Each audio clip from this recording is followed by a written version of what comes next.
प्रेम से बोली छठी मैया की। कलबिया हे जगह करता रहो, छठ कटना चल बका। अरे चल अब रे, रुको हमारी धर्म पत्नी को देखते हैं कहाँ है। ए का होय क्या करता लू? देखत नहीं कि का करतनी। हाँ तो भोरे ले क्या करता लू? चलो लेट होता। ओहो बस हो गइल हो गइल। अरे टुका टुकुर टुकुर ता करता रे। पापा लैंग्वेज आपकी बहुत गंदी है। प्रेजेंटेड बाय आदि शक्ति फिल्म्स।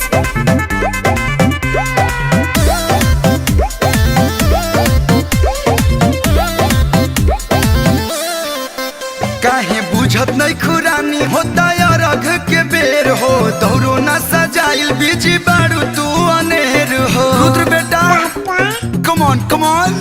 काहे बुझत नहीं खुरानी होता यार अघ के बेर हो, दौरो ना सजाइल बीजी बारू तू अनेर हो।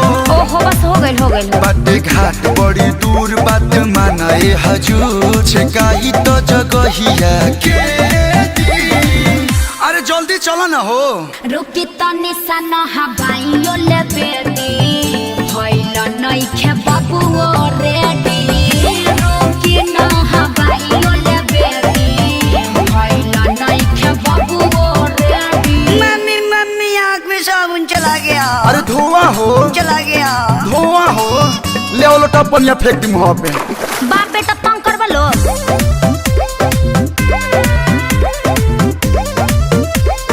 अरे हई तनी शैम्पूआ धराई ना।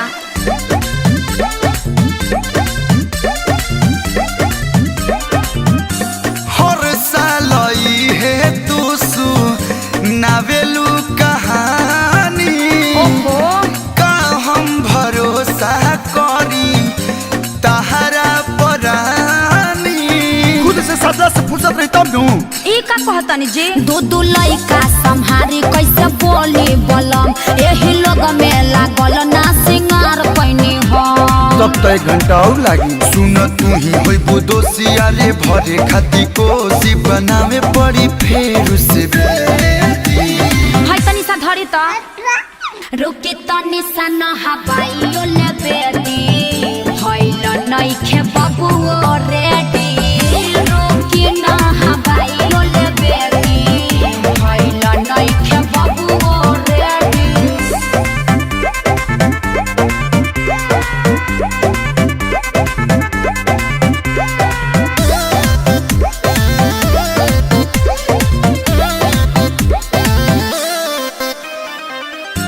तू जई हतब जब सबके हुआई। अरे ना जी। देख हो दे डूबता रे आदित्य गोसाई। हे प्रिय चलो। बिना टेंशन के टेंशन बढ़ाइल जी, काहे मिनट अगुताइल जी। सब हंसुए बाबा बना देबू का। कलू शुभम सिगरी वाले अब ना करी है सवाल, मन करे कि 2-4 थाप दे दी। हमको मारिएगा आप। ना हो बबुअन के डेरा बाबा। रुकी तनी सा न हवाइयो ले बेटी, भइल नइखे बाबू रेडी। रुकी न हवाइयो ले बेटी, भइल नइखे बाबू रेडी। ली हो गइल चलिए। ए पापा जूतावा नहीं मिल रहा है। ऐसे ही चलो।